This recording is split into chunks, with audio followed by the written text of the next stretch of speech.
የጥምቀት በዓል አከባበር በተለያዩ ሀገራት።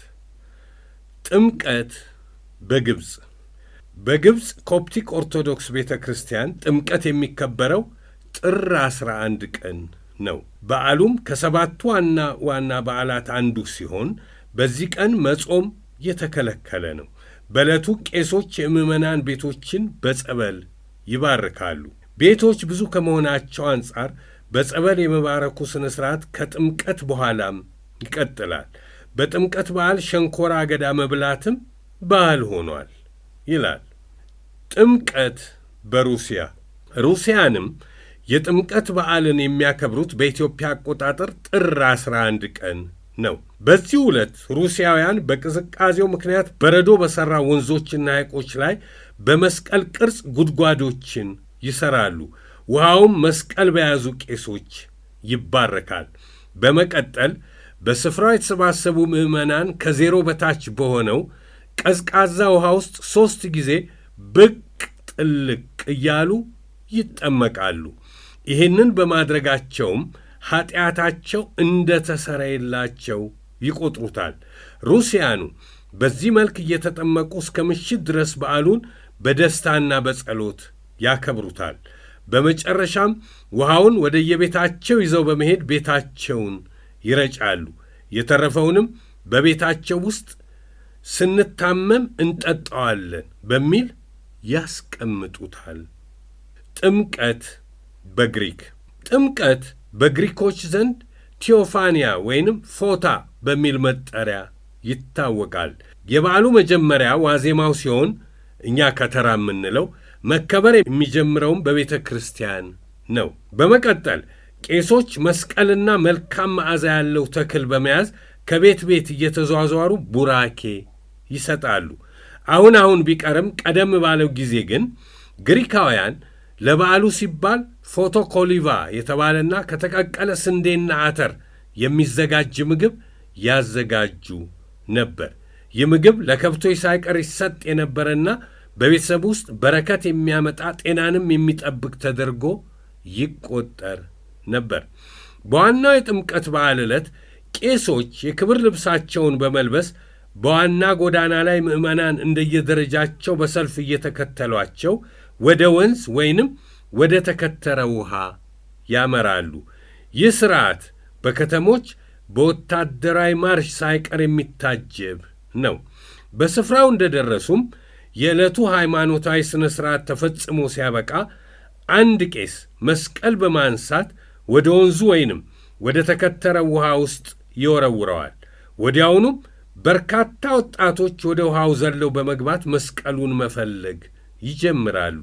ከመካከላቸው መስቀሉን ፈልጎ ያገኘው ሰውም መልካም ዕድል እንደሚገጥመው ዓመቱን ሙሉም ጤናማ ሆኖ እንደሚያሳልፍ ግሪካውያኑ ያምናሉ። ድንቅ ነው። ጥምቀት በእንግሊዝ 12ኛው ምሽት በመባል ይታወቃል። በዚህ ወቅት ብዙዎች በብዛት የሼክስፒርን ሥራዎች ይጫወታሉ፣ ያሳያሉ። ባህላዊ ምግቦችም ይቀርባሉ። 12ስ በሚል መጠሪያ የሚታወቅ ኬክና የጥምቀት ቶርታ ከተለያዩ ፍሬዎች የሚሠራ ኬክ በዋናነት የሚቀርቡ ምግቦች ናቸው። በዩክሬን ያሉ ካቶሊኮች ጥምቀትን በታኅሳስ 28 ሲያከብሩ፣ ኦርቶዶክሳዊ ደግሞ ጥር 11 ቀን ያከብሩታል። በዓሉም ኢየሱስ ክርስቶስ በዮርዳኖስ ወንዝ በመጥምቁ ዮሐንስ ከመጠመቁ ጋር የተያያዘ ነው። በዓሉ ቤተ ክርስቲያን ውስጥ ጸበል በመጠመቅ ወይም እንደ ቀድሞ ልማድ በወንዝ ወይም በሐይቅ ውስጥ በመጠመቅ ይከበራል። በበረዶ ግግር ላይ በመስቀል ቅርጽ ትልቅ ጉድጓድ ይሠራና ካህኑ ጸልየው በመስቀል ይባርኩታል። በመቀጠልም ጥቂት ጥንድ ርግቦች ይለቀቃሉ። አቅሙ ያላቸው በበረዶ ግግር ላይ ወደ ተሠራው መጠመቂያ ጉድጓድ ገብተው ይጠመቃሉ። ውሃው የተባረከ በመሆኑም ምዕመናን በጀሪካንና በጠርሙስ ወደ የቤታቸው ይወስዱታል። ይህ ጸበል ጤናን ይፈውሳል ተብሎ ይታመናል። በዩክሬን ዓመቱን ሙሉ ጤነኛና ደስተኛ ሆነው እንዲያሳልፉም ከጸበሉ መጠጣት ይመከራል።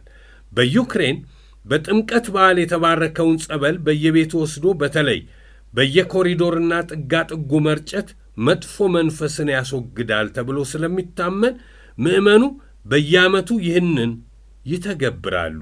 የተባረከው ውሃ ለብዙ ዓመት ሳይበላሽ ይቀመጣል። ይህም ተመራማሪዎችን የሚያስደንቅ ነው ተብሏል።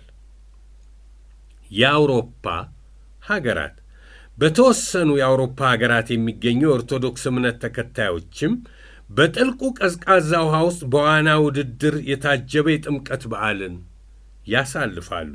በቱርክ በቦስኒያና ሄርዞጎቬና የሚገኙት የእምነቱ ተከታዮች በቄሶች ወደ ውሃ የተጣለውን የእንጨት መስቀል ለመያዝ የዋና ፉክክር ያደርጋሉ። በዋና ውድድሩ መስቀሉን መያዝ የቻለ ሰው ዓመቱን ሙሉ የተባረከ ይሆናል ብለው ያምናሉ። በተለይም ቱርኮች ይህ ሥርዓት ጤናና ብልጽግናን ያመጣል የሚል እምነት አላቸው። በዚህ ሥርዓት መሳተፍ የክብርና የጥንካሬ ምልክት ተደርጎ ይቆጠራል። በሌሎች ሀገራት ደግሞ በላቲን አሜሪካ፣ በፊሊፒንስና በስፔን ጥምቀት ኤፒፋኒ ዲያ ዴ ሎስ ሬስ ማጎስ በመባል ይጠራል። በዓሉ ለልጆች ስጦታ በማበርከት ይከበራል። በስፔንና በብዙ የላቲን አሜሪካ ሀገሮች የገና ስጦታዎች የሚሰጡት በዚህ በዓል ወቅት ነው። ልጆች በበዓሉ ዋዜማ ለሰብአ ሰገል ደብዳቤዎችን ይጽፋሉ። ሕፃናት ስጦታ ለማግኘት በዋዜማው ምሽት ከቤታቸው ውጪ ጫማቸውን ያሳድራሉ። በሜክሲኮ ያለው የጥምቀት በዓል አከባበር ልማድ ደግሞ የተለየ ነው። በቀለበት ቅርጽና በውስጡ በማይታይ መልኩ የኢየሱስ ምስል የተሠራበትና ዘውድ ያጠለቀ ጣፋጭ ኬክ መመገብ በሜክሲኮ የተለመደ ነው። በኬኩ መሃል በድብቅ የተሠራው የክርስቶስ ምስል ሕፃኑን ኢየሱስ ከንጉሥ ሄሮዶስ ለመሰወር የተደረገውን ለማሳየት ሲባል የሚደረግ መሆኑ ይገልጻል። ይዘቱና መልኩ ቢለያይም በአሜሪካና ፈረንሳይም የበዓሉ አከባበር ልማድ ከሜክሲኮ ጋር ተመሳሳይነት ያለው ነው። በአየርላንድ ደግሞ የጥምቀት በዓል ሴቶች እፎይታን የሚያገኙበት ነው። ከብዙ የሥራ ድካም አርፈው የሚያከብሩት በመሆኑ ትንሹ ገና ወይም በተለምዶ የሴቶች ገና በማለት ይጠሩታል። መልካም የጥምቀት በዓል ይሁንላችሁ። መልካም በዓል። አበቃ።